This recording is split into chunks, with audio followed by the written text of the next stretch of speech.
What's good? It's your favorite St. Louis American, Silas Jamal, back with some more Greater St. Louis history.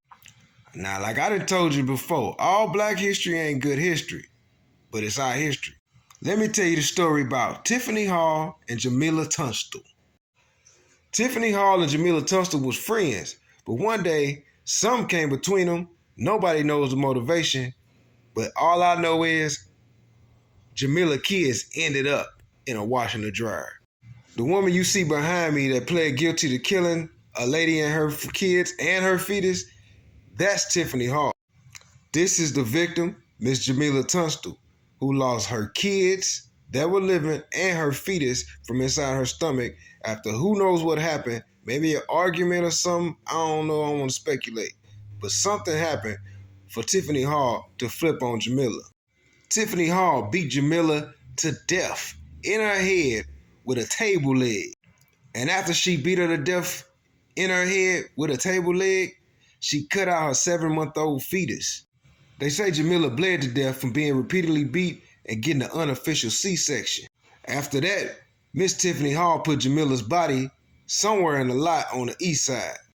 Hours later, she had told the police that she had given birth to a stillborn. While holding the dead fetus in her arms, she refused to be examined at the hospital. As horrific as that sounds, it gets worse. She tricked Jamila baby daddy into letting her come pick up the 3 kids in Jamila's car, telling him that Jamila had asked her to do this as a favor.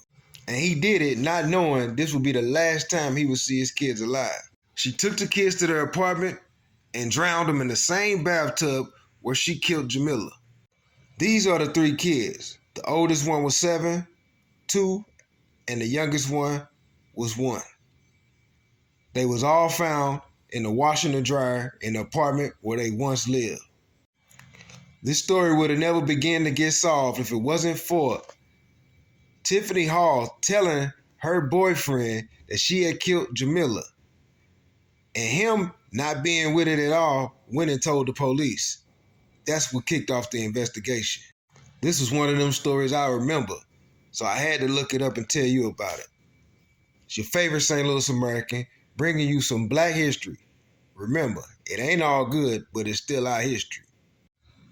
And RIP to them babies, man. This was one crazy story, bro.